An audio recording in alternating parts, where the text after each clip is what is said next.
Frontline workers keep our world moving. They work in high-stakes, fast-changing environments where technology can empower them or hold them back.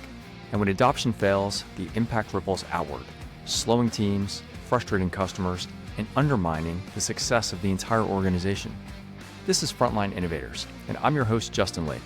In each episode, I speak with leaders who are rethinking how technology is introduced, embraced, and sustained on the front line.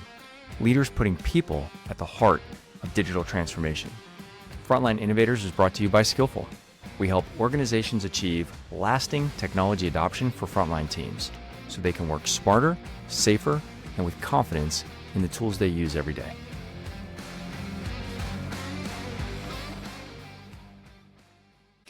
Welcome to the Frontline Innovators podcast. I'm your host, Justin Lake, and we've got another great episode lined up for today.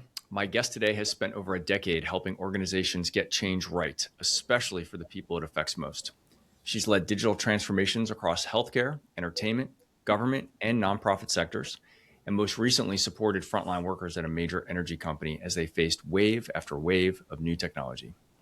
What makes her perspective so valuable is that she's seen enough of these rollouts to know where they tend to fall apart.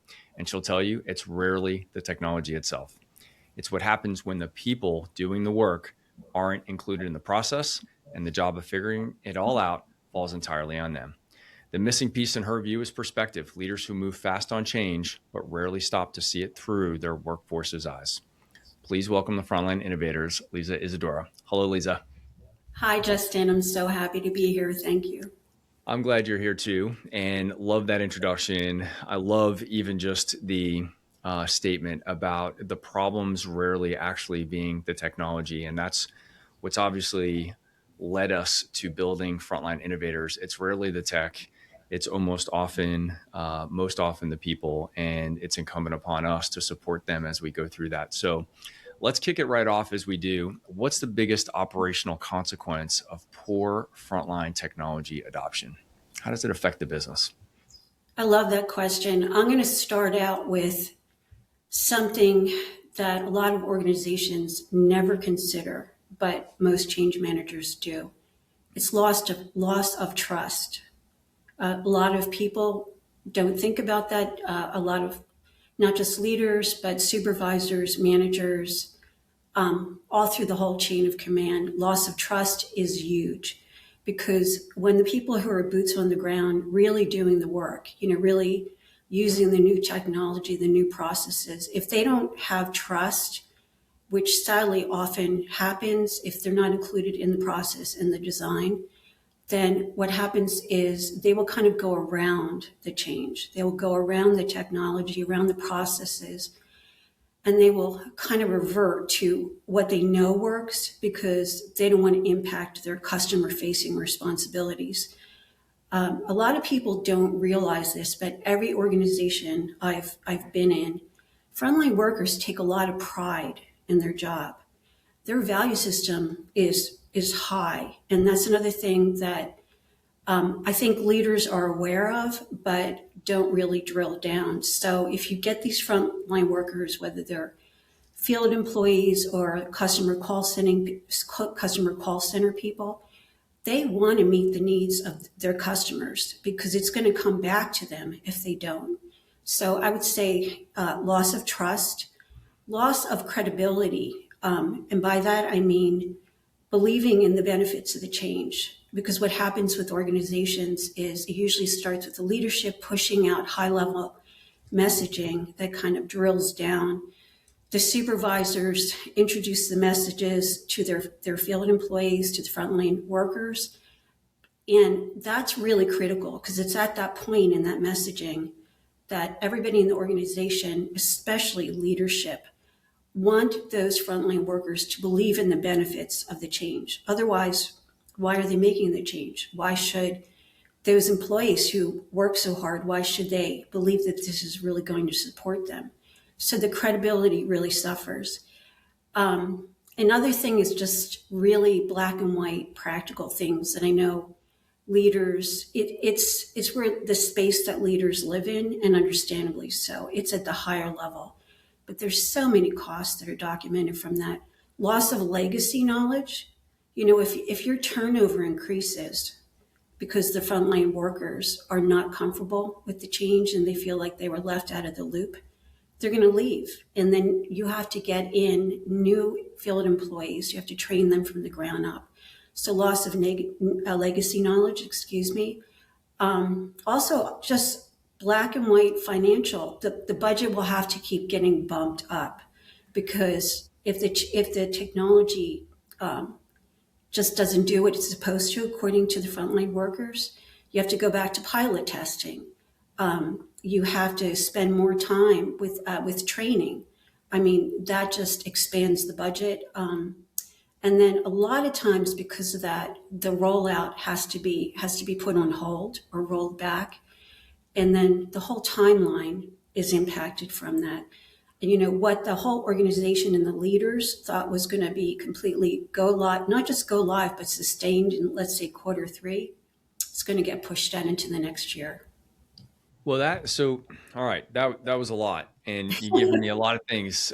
We may never get past the introduction because I have so many questions just to go back to. So I want to go back to the first thing that you said, which I agree with, even though it's going to sound like I'm challenging it a little bit, is you talked about trust being, losing trust with the men and women on the front lines. And you actually later began to ask the question that was kind of forming in my head, but I'd like to peel this back a little bit more, which is I can see some senior level leaders in the organization saying, like, they don't have to trust us. They just need to do their job, right? Like, at some level, there is this element of saying, hey, they've got X number of transactions to do per day. We've given them the tools that they need to do that job. Now it's our job as leaders to get them to perform, right? Where do you think trust comes into that equation? If I had to try to put math around that, how do we put math around trust in an organization? That is an excellent question. And I'm glad you kind of went back to what I named as the first one of trust, which I know in my heart as a seasoned change manager is incredibly critical. So I'll give you a scenario. So if field employees, let's say in the energy industry, don't trust that leadership, and I'm not always just referring to the highest level leadership like a CEO, but I'm saying their direct supervisors who they've always felt had their back. If they feel that they can't trust that, they're going to call in sick more often. They're going to take shifts that don't cover other workers because in their mind, they're going to be saying, this company doesn't have my back. I'm not going to have theirs. So a lot of trust is broken. And there's another element of trust is if they're using new technology and they go out in the field and it's glitchy, when they come back, they're not going to trust any other rollouts, anything that leadership says. Yeah. So the system becomes broken and the gap just widens. Yeah. I think you also talked about some things, about things like turnover, right? And you just mentioned now calling in sick. That's, I think, the second time I've heard that on the Frontline Innovators just in the last couple of weeks alone, about the idea of calling in sick more often and seeing those numbers begin to rise, which has a legitimate hard cost to the business. But let's just talk about turnover because I think that's an easier one. How do we, I know how we can measure turnover. How do you think that maybe what we're saying is poor change management strategy and execution leads to turnover issues? Let's connect the dots on that a little bit better. If we were making the case for a leader in the business who's driven more by the numbers, how do we connect the dots between these things that might seem like they're a little bit kind of warm, fuzzy people issues, and how do we bring them back to the spreadsheet to say, here's the direct connection between the lack of strategy and execution and this outcome, which is higher turnover than we'd like? Yeah. So I can tell you a story because I I would think, love that. yeah, I love because stories. me too. I love stories. And I think most people really resonate with stories. So true story. One of the organizations that I was supporting that was going through a change, they decided that they were going to not worry about turnover from their help desk. So the help desk is the lifeline of any organization, right? Not so much for the customers, but the lifeline for 80,000 plus employees, right? Things break down if you don't have people with I'm going to go back to legacy knowledge in this story. If Yeah. you don't have So people this with was an internal service desk for other employees. correct. Okay. Yeah, I want to stress that it's not customer facing. Yep. But what happened is, and this is a real metric that could be and was tracked and got the attention of leadership. There was such a turnover with the help desk, going back to lack of trust. Help desk technical experts that had been with the company for maybe decades. So they had that kind of intuitive and organic information. So when they got internal employees calling and saying, hey, I can't use my tools, so I can't take calls from the customer center, or my GPS is not working in my truck, or whatnot, or the scheduling is glitchy, that kind of thing. So what happened is those folks started leaving because of lack of trust. So leadership at different levels had to kind of very quickly replace them with other help desk folks who did not have that legacy knowledge. So where the metrics comes into it, because we could do the warm and fuzzy side, which is that they also didn't have the context of the culture of how to handle somebody who calls in, so they felt supported. But where the metrics came in is that the trouble tickets really escalated. So we were able to track, the number of trouble tickets that escalated that were not addressed. A solution was not found. Stakeholders were not gotten back to with responses. So that just kind of went through the roof. And those were metrics that we really could track and get leadership's attention. So that's one story I have. No, I think that's actually a great example. And I do think the distinction between internal versus external customers is an important one. A great leader that I'm working with, when I asked her the way she prioritizes the challenges and the areas of focus in her business, the first thing she said was associate experience, then customer experience, and then profitability. And in that order, it was important. And, this goes back to other leaders like Southwest Airlines have talked about this as part of their culture for a long time. If we take care of our associates, they'll take care of our customers. And I think that same mindset is what this woman was referring to. But I think it's easy for us to dismiss the value of internal support services, but the people that we're supporting are the people that serve our customers, right? So I love this example because I think it's one of those things where it's so easy to overlook the internal team members and the needs that they have. But the minute that we prevent them from doing their job well, it now has a downstream impact. So what was the remediation for that you were part of? I presume you were part of that remediation to get this thing back on track? Yeah, absolutely. So once it was called out based on the metrics, because numbers, people say numbers don't lie. They, sometimes if they're based on more qualitative information, but numbers don't lie in platforms like ServiceNow for trouble tickets. So when that was presented back to leadership said, oh, we can't have this. This is the cost financially for this also is that we had to pull a lot of the technical experts out of their daily support work so they could do more troubleshooting, because the internal help desk folks that had been brought on just, they'd have to start at square one. So we had to fast track it. So what we did was we brought back some of the more seasoned help desk folks, and I created something I like to call super users. That's a lot of change managers will do that, is we bring in people that can hit the ground running. We didn't replace all the internal folks, but we brought enough folks in that had the legacy knowledge and could see the patterns where the gap was, where it was failing very quickly, and kind of do some training and mentoring very quickly of the other help desk folks. I also suggested that we keep those more seasoned experts on for, at least 60 days because there's a lot of change management information that says that, you have to check back in on a change 30 days, 60 days, and 90 days, because that's when things really kind of rise to the top. It's not the very day of go live. So the remediation was, we kept on a lot of the super users, those amazing legacy expert folks, and some of them came back permanently, and they did retrain the new folks that were, addressing the trouble tickets. Okay, so there's two concepts here that I want to explore a little bit further with you. The first is super users. Not a new term.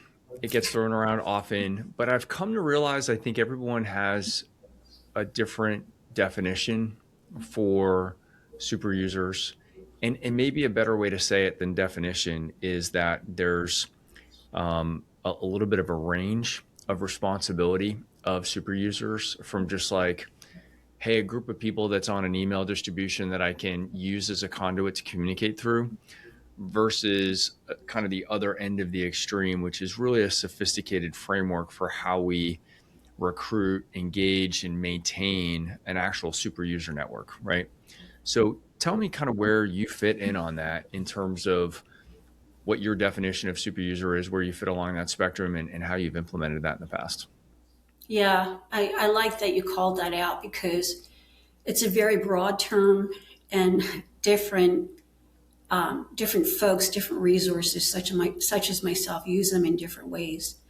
So because I'm a change manager that comes from building trust, because trust is equal to change sustainment, and empathy and support. When I work with and kind of mentor super users, I like to pull employees from different departments across an organization so there's a sampling. And it's not just the technically adept users, certainly those folks, but it's the people who are excited about the change, the early adopters, basically, the ones who said like, "Ooh, I can't wait to get my hands on that tool and see if it really saves me, 45 minutes a day," that kind of thing. Mm-hmm. So I like to pull in those people, but I like to pull them in from the departments for the other employees who are struggling. So they have the shorthand of how that department functions. There's no point in me pulling in somebody from compliance for, somebody from HR or the traders or something like that, or organizational effectiveness. They have to speak the same language. Right. So super users has often gotten a bad name. A lot of change managers kind of forget about that. There are three-dimensional mentors. So yeah, there's the technology piece, but they're not just kind of removed SMEs, subject matter experts. They're people who are invested in their team and their department. Yeah, I think I'm going to do a shout out to Ginger Luttrell, who actually has literally written the book on super users. And forgive me, Ginger, because I don't remember the exact name of the title, but it's the Super User Network, or Sun. And the concept that she talks about in her book, which I'd recommend to anybody listening to this, is to really reinforce the super user network with a regular cadence of information, incentives, reward for their participation, right? I think to your point, I think it's such an overlooked capability that doesn't actually have to cost a lot of money, Mm-hmm. but the benefits are so upsized. It's like a huge long lever that you can get from people that are already in the organization and actually already want to contribute. And I think something that Ginger really inspired me in thinking about was how to really find those people who want to be contributors in the organization, but not just then give them the job, actually give them the recognition for doing the job. Yeah. And I think it's something that's so overlooked and so easy and doesn't require technology. Now, as a technology guy, I can make an argument there's a role for technology to play in supporting them. But I think just the first thing is really changing our mindset around super users and how valuable they could be to the success of change. Absolutely. On the flip side of super users, and I'm sure Justin, you've heard this a lot because all change managers speak about this, is the change champions or the change agents. There's kind of a lot of crossover between them as the super users. They're usually the same person, and as you can tell from their name, they actually are advocating the change. They have incredible value inside an organization. I believe they're underused by leadership. Some leaders do recognize them and really value them highly, but often they're underused. And to your point, a lot of times it's because they're asked to be the go-to person, but they're not formally recognized. And I don't mean a bonus. I mean, that would be great, but I don't mean a bonus or. You're not saying not to give them a bonus, but you're saying we just need to start to acknowledge. Yeah, in a tangible way, and that's so easy to do. A call out in a virtual town hall, an email from somebody who carries a lot of influence inside the organization. Hey, so and so really went above and beyond last week. Jumped into the trenches and supported their team. That kind of thing. Yeah, I think that's. Do you have any ideas? So, are there financial incentives that you've heard about that have made sense? I've been kind of curious about incentivizing people, and I agree with all the things you also just said, that it doesn't necessarily take money. I think those are examples of things you could do for free. And then I'm also wondering, are there other things that would also work? Is it a gift card to Starbucks? Is it some other thing that would be fun and relatively low cost that would have an impact, or is that other stuff better and more effective? No, 100%. 100%. At different companies I've worked for, we've done things as small as a gift card from Starbucks, from Panera. That's something tangible. If you think about it, especially for field employees who can be driving around Washington State for, like a 9-hour shift, right? And they need a break and they stop and they remember, oh, I've got a gift card to Starbucks or a Panera or something like that. The other thing that I've seen work amazingly in organizations, and a lot of people don't take this into account. It goes back to the adage of time is money. So, especially frontline workers only get so much time off, and they're human, right? So they have families, they have doctor's appointments, they have last minute emergencies. They might have worked during storm season and been exhausted, and they're still expected to come back, early next morning and cover for somebody. So in some companies I've worked for, they've actually given them more time off, which has enormous value for them. So that means time off where they don't have to drive in bad weather, to service calls, more time with their family, that kind of thing. So that has a lot of value. That's a great idea, and I have to say, it sounds like something that should have been more obvious to me as a potential incentive in the past, and I hadn't really thought about it. And here I am being probably guilty of the whole reason that this show exists, is to separate some of the difference between us knowledge workers and some of the folks in the organization who are really tracked by time and the number of transactions that they perform in their particular role, right? So I can take time off to go to the doctor or, do whatever I have to do personally or do something with my family. And it's not really a big deal for me in my role. But you raise a good point. I mean, that time off could be more valuable than a silly gift card in certain cases to certain people, right? Yeah. And that brings me to another point that I want to point out. And I can speak for many change managers. I know that they're very sensitive to this, is employees are humans who are not cookie cutter. What is valuable to one person might have very little value to another. And that has to be taken into account. One of the things I've done as a change manager in organizations I've supported is I've tried to get to know kind of the personality of different departments and teams. So I've had a lot of stakeholder assessments and a lot of informal conversations. I'd rather have the informal conversations.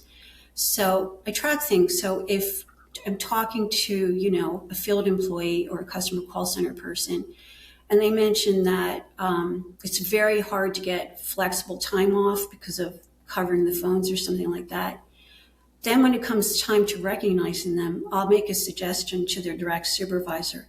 Hey, instead of getting them something like a gift card, which maybe they really can't use because, you know, they don't get that much time off to use it, or just doesn't have value for them. They don't eat out that much, or whatnot. I'll say, what about allowing them like a certain time frame where they have a lot of flexibility in their shifts and they can rearrange things without getting penalized. So I try to remember those things. Of course, you still have the tangible gift cards, or if there's some kind of financial compensation, and then I learned that as well. Yeah. I love that you've reminded me of the importance of personalization and really thinking of each individual as an individual. I know I'm sometimes guilty of trying to solve the problem in mass. But it always makes me wonder, you and I can sit here and be empathetic to the needs of each individual, but the organizations that you've worked in have been pretty large scale. Mm-hmm. So like, I always find, on the podcast, we're talking about, hey, it would be great to sit down with Jimmy and Janice and get each of their perspectives. But in reality, if we're talking about 2,000, 20,000 people in the field, we can't sit down with each one of them. So I'm curious if you've got any suggestions or workarounds that would allow us to bring that personalization into change, but also recognize that at scale, we can't necessarily have one-on-one conversations with everyone. Yeah, I really appreciate that question because it's true. I mean, you really can. I've been lucky. I've mostly worked for very large enterprise organizations for the frontline workers. So you can't do that, but you could do a couple of other things, which, by the way, I want to call it is when this step is missed, it's usually when the rollout doesn't go as well as we would like it to. So you can track their behavior change or behavior tolerance for change in past initiatives. A lot of companies don't do that. They don't take the time to kind of pull the metrics, or like the pulse survey information, pull that and kind of look at it. And it doesn't have to be initiatives that were a long time ago. It could have been an initiative that was 6 months ago. If they start by doing that, because all organizations have a lot of data they can pull, from dashboards, from HR, from as I mentioned, pulse surveys, from forums, things like that. If they pulled those, they could definitely see a trend, as that would give them a lot of information for the new rollout that's going to hit the frontline workers. I think that would be helpful. That would be quick. And from that, they can start a conversation with different departments, especially the folks that are, on the front line. They can start a conversation with relevant context. Like, hey, we had that rollout 6 months ago, and I noticed there was kind of a low engagement level. A lot of the benefit wasn't really acknowledged, that kind of thing. How can we do it different with this next one that's coming up, Q1 of next year, that kind of thing. So you can do things like that where, because people don't have the bandwidth, as you mentioned, to meet with Joe and James if there's 80,000 employees. Yeah. So I love this idea. Actually, I have often said the leaders that I speak with that are most open to a conversation about doing change, supporting change in their organization with a more meaningful strategy and execution plan are those who have suffered from doing it wrong in the past, right? What I'm not sure about is that all of those folks would have data to support it, other than just like the memory of that feeling of the knot in their chest when everything hit the fan on Monday and things weren't going as well as they'd like.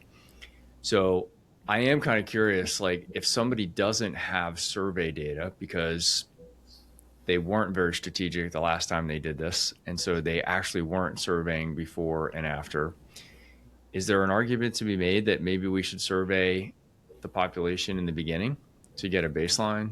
Is that Mhm. maybe a way to do it, or am I missing some other obvious ways to go about kind of rectifying the lack of data? Um, I am a big fan of serving as much as can be tolerated because, there's change fatigue and Yeah. you get kind of a low rate in surveying, but the data is so incredibly valuable. Yeah. So I think it's critical to survey at the beginning to get a baseline. And I can tell you from experience that you're probably going to get really important data, information like the last rollout did not go well. Right. Field employees were not included in the process, in Yeah. the They'll have automation. good memory. They'll have good memory about all the stuff that went wrong, right? Yeah, yeah. So I think that's great. There's a lot of very concrete ways you can get it data to, like the click-through rates. A lot of the tools, like the Microsoft tools, have dashboards built into them where you can see trends. You can track engagement, that kind of thing. But the surveys are my favorite, and honestly, even if you get a small percentage, it's incredibly valuable because people tend to be usually they're anonymous, so people tend to be more transparent, and they really let their frustration show. But that's not resistance; that's information. Yeah. I saw a quote the other day that said, "People don't resist change; they resist being changed." And that kind of stuck with me a little bit. I thought that was it came up just since the last time. This is the first podcast I've been able to reference that on. I thought it was such a good statement because I do think that we often talk about people being resistant to change, but it's that forcing function. I think that was the spirit of what this author was writing about, Mhm, that it's feeling forced to adapt instead of mhm, easing people through that. And I know that sophisticated change managers like you are keeping those things in mind when we mhm. think about what is the desire for this change in the first place and how can we help communicate with them. But I do think that that's where some of that resistance comes in. And I think it's especially true when we've eroded the trust, which you brought up at the top of the conversation. Mhm. We haven't asked the right questions, which you just brought up now. So, they come into this like they've already got their guard up because they've had bad experiences in the past. And so I think, if I've learned things from you and other change professionals before, it's that I think sometimes just asking questions can actually ease the change coming up. Just Mhm. actually the process of actually surveying them begins to lower because they get a chance to feel like they're being heard now. And I think again, it's a fairly low cost, low effort move for us to do that has an incredibly outsized ROI. I Yeah. want to make sure we come back to something else. So we went down the super user path. But going back to what we talked about earlier, you talked about a 30, 60, and 90-day follow-up plan. Mhm. And I'd like to pull on that thread. I have probably said this 50 times on 150 or so episodes now, that I think one of the problems with the way that we think about change in the enterprise is the way that large companies buy change, purchase it. What I mean by that is we have this like project mentality Mhm. of how we implement things. It's an embedded part of the procurement process. There's a Mhm. start date, there's an end date, there's a cost center, there's a leadership, Mhm. sponsor, all this kind of stuff. But everything's based on these timelines. And then it feels to me that at the end of that project window, Mhm. that's when things often go off the rails if they haven't already. Mhm. And it's the sustain phase of these initiatives that seems to just be under resourced, right? Mhm. Like, okay, well, the change is like a point in time Mhm. when I actually don't think that it is just a point in time. I think it's virtually indefinite. Mhm. And so I love this idea of the 30, 60, 90-day follow up. I'd actually like to say, why does it end at 90 days? So, like, let's just explore this a little bit further. First of all, what is the basis of the 30, 60, 90-day plan? What's your framework around that? Yeah. I have always used it as a change manager. So a lot of times I've had to tailor it very aggressively because, as you can imagine, Justin, a lot of deployments are really pushed through, and they have to be fast tracked. So the 30, 60, 90 could become 10, 20, 30, but it doesn't matter. So there's been a lot of research that if things are really going to go wrong with a deployment or a rollout, to your point, it's going to start to show its face in 30 days, and it's really going to, come to the surface in 60 and 90 days. I love that because it communicates a few things. First of all, I'll go back to one of my favorite qualities and intentions, which is building trust. Think about being an employee. You've been told that you have to use this new technology, whether it's AI, some other automation, or just an upgrade. It was pushed out to you. You've gone live, and now there's nobody supporting you. Things are coming up. There's glitches. It's not playing nicely with third-party apps, which happens a lot. Things were not taken into account for its deployment. And you can't get hold of anybody. Nobody's supporting you, right? So what's the message in that? We don't really care about you. We don't care about your performance or your efficiency or your pain points. We just needed to get you across the line so we could check a box. So that's a really critical thing I love with it within the 30, 60, and 90 days. And another thing I love about it is they build upon each other. Mm-hmm. And you mentioned it should go on forever, and I agree with that. It should be ongoing. It doesn't really, in my mind, in the way I approach change management, it doesn't stop after 90 days. I make sure when I'm in those huddles with stakeholders that I say, we're not leaving you. You're not by yourself on this bleeding edge. You're still important to us, and we're still here to support you. So 30 days is when I do a lot of surveying, because that's when people really start to make noise. Like, I did what you told me to, and it's completely glitched. I'm completely bricked. I had to get a new laptop, and then I had all this downtime.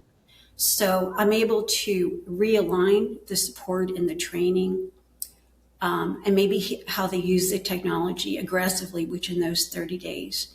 And then it just kind of rolls into the 60 and 90 days. Things get more and more fine-tuned as time moves on. The other beautiful thing I love about that is I get a real feeling about that the tailored needs of that particular department. So I become an advocate for them, where I can say, no, let's hold off on, them upgrading that other small app. It might seem like a small app, but what they're saying is they can't take anything else blowing up. That's their tolerance level, that kind of thing. I also love the 30, 60, 90 days because I pull a lot of change champions from that. So first of all, I think I agree with everything that you just said about putting that emotion. I love the part that you said about making sure that the users know that we're not abandoning them after this. I think that's often overlooked. The question is, how much integrity is there in that statement, right? Like, we have to back that up with actual support plans. In the short term, a lot of companies will take a hypercare approach, which is, really kind of flooding that team or that site, with additional support as needed. But that handoff into the more steady state support mechanisms has to be done well. And then the steady state support needs to be really well thought out, right? And to go back to something you said, we were kind of on a different topic, but if we pull the support from the internal support desk, and then we're setting up this change out on the front lines, like, we're creating a process that is going to break. And so we have to obviously avoid that at all costs. And I think sometimes it's going back to the project approach. I think sometimes again, this is not rocket science, and I know I'm not the first person to think about this. It's just something that I wish we could figure out a way to change. Is it just feels today, no matter the decades of experience we all have running this kind of project methodology, that the handoff between project work and sustain phase still seems clunky at best. And then we chalk it up, and we all talk about, like, the number of digital transformation efforts that fail. We all use it in our marketing. We all use it to talk about, how not to do it again in the future. But, like, if we zoom out and we say, well, what happened at the end? It's like a cliff, right? We've got to think about how we sustain this on a more ongoing basis. So very interesting.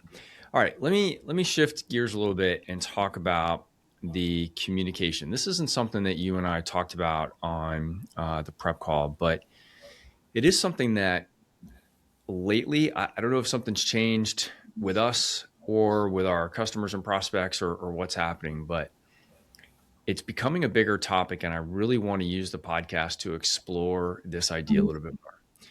So we've had a multitude of companies we work with across a variety of different industries that are struggling to communicate with their front lines about change. Mm-hmm. And we sit in an interesting spot in my day job at Skillful because we have a platform that certainly can facilitate some portions of this. But like literally, we run into roadblocks where it's like, well, we can't send the guys email because they never check their email. We can't send them a text message because it's not a company issued cell phone. Let's put up posters in the break room. Well, these are field guys that don't come back into a break room. Their break room is at Dunkin' Donuts in the drive-through, on their way to the next site.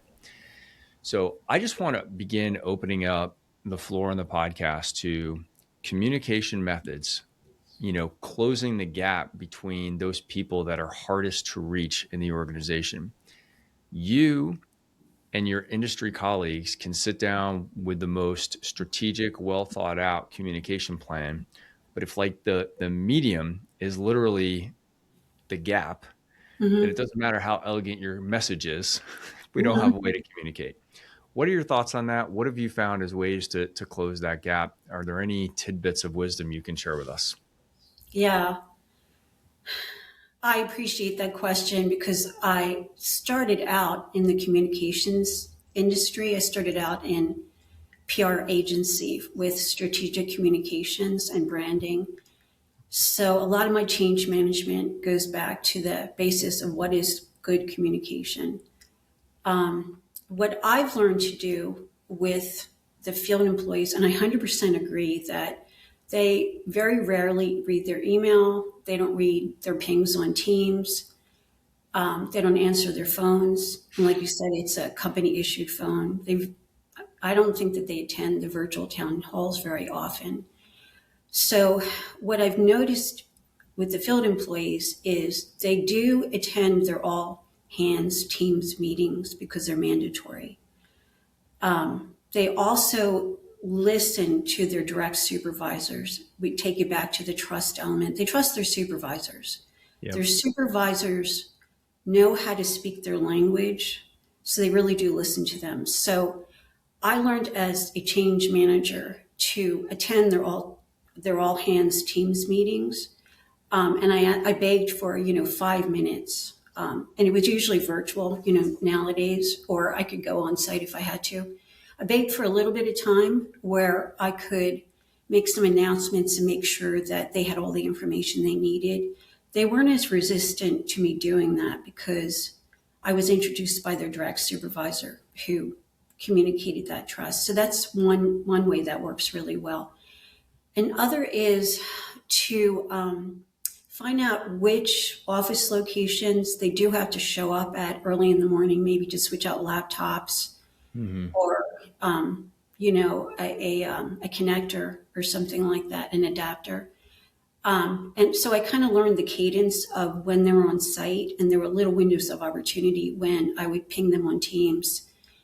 Most often I would actually call them directly and make sure that they were okay with things, they were set up. So those two things worked really well. They never read any formal emails, no matter how engaging they were. So those two things worked well. The last thing I did, which is kind of outside the box, is I would find out kind of who their field closest employee was, that was easier to get hold of, that communicated with them during the day on a regular basis. And that became my go-to person. So I would call, John, and I would say, hey, I can't get hold of Ben. And I need to make sure that, he's not going to have internet connectivity issues with the upgrade because he's got some pretty critical field calls today. And I would say, John, can you do me a solid? Can you please call him because he'll pick up the phone for you? And John would be, you got it. So you go outside the box. I love that example. And I think the problem solving mindset for me is like, okay, how do we scale what you just said? How do we scale that across 2,000 people? or more, 5,000, 10,000 people in an organization. I love that example because I think there are always pockets of people in the organization that seem to have access. They have their finger on the pulse of their colleagues, right? Also, probably good candidates as super users or change champions for some of those Mm-hmm. same Mm-hmm. reasons. Yeah. But, of course, getting access to the people that engage is easy. Getting access to the people that don't engage is the problem we have to solve for, right? Mm-hmm. And, I want to try to figure out ways to do that without burdening the people that are already good communicators. Mm-hmm. But at the end of the day, to your point, if that's your conduit through to get through to the difficult people, then we got to pull out all the stops and we got to figure it out, right? Yeah. All right, I've been trying to convince my team lately that maybe we need to go back to snail mail, like maybe a postcard sent to their home address with a communication about the change. I'm not a big advocate in most cases for snail mail. It drives me insane when people, put stuff in my mailbox for the most part at home. But I have to say, like, I at least scan it every day. I at least look through it and see if there's anything in there because I need to know if there's, a bill or a letter from the IRS or something, right? So I pay attention. Yeah, absolutely. 100%. That speaks to something I want to bring up, that it's not, it is related to trust, but it's accountability, which is really critical. So what I've learned to do with the frontline workers, as you mentioned, if you've got 2,000, 5,000 of them, right? Who do you get to be accountable for that? Because I go by the premise that we're all in this together, in the world, but also within an organization. It's a village that's pushing through this upgrade or this new technology. And it's a village of frontline workers who are getting out there and meeting the customers. So what I do is I have a lot of heartfelt, transparent conversations with their direct supervisors and the managers right above them, and some directors. I do that well ahead of the upgrade or the rollout, but I speak their language. I'm very careful to say that. And I use a lot of and instead of but, because they're used to hearing but, right?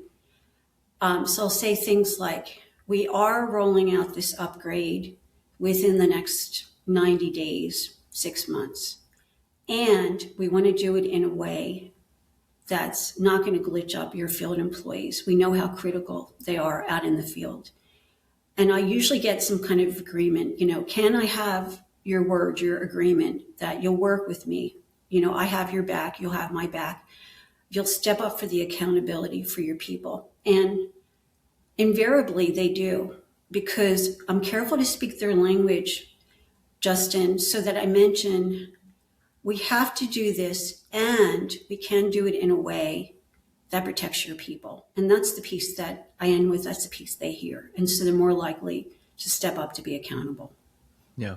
I think that just even the way you just communicated there would instill the type of trust that you're looking for, like the culture of change in the Mm-hmm. organization, to show that we're being supportive. And Mm-hmm. I think that's a great way to put things in motion.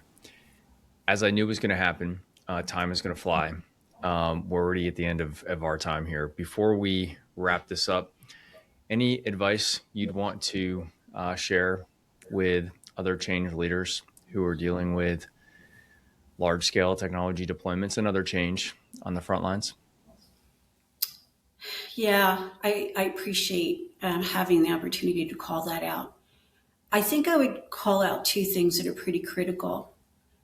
Always have the conversation. And I don't just call that out to change leaders, I call it out to leadership themselves, CEOs, CIOs, managers, directors, direct supervisors. Take the time to have those conversations, because you will get gems from that as to what to get ahead of that could really cause an issue, and where to kind of orient, where to reframe the benefits and the buy-in. So that's one thing. The other is never be afraid to take a pause. We're living in a world where nobody takes a breath. We're bombarded with technology, AI, DMs, cell phones, and employees are on the clock, or not going to take a breath. But change managers are usually the ones that see, the storm on the horizon. So I always say, don't be afraid to take a pause. Don't be afraid to suggest to management, to the tech team, to IT, hey, let's just take a short time out and reassess this. Often that doesn't come into being because they're like, we don't have time, we have to, we were on line item 40 and there's 500 line items. So those two things I would call out. I think that's great. Leza, thank you so much for joining today. It's been good getting a chance to know you before this episode, and looking forward to staying in touch for a long time ahead. Me too. It's been really great. Thanks for the invitation, Justin. Absolutely. Appreciate you. Thanks for listening to Frontline Innovators. If you enjoyed today's conversation, be sure to subscribe so you don't miss future episodes. And remember, when we put people at the center of digital transformation, frontline workers thrive and organizations succeed. This podcast is brought to you by Skillful, helping frontline teams adopt the technology they need to work smarter, safer, and with confidence.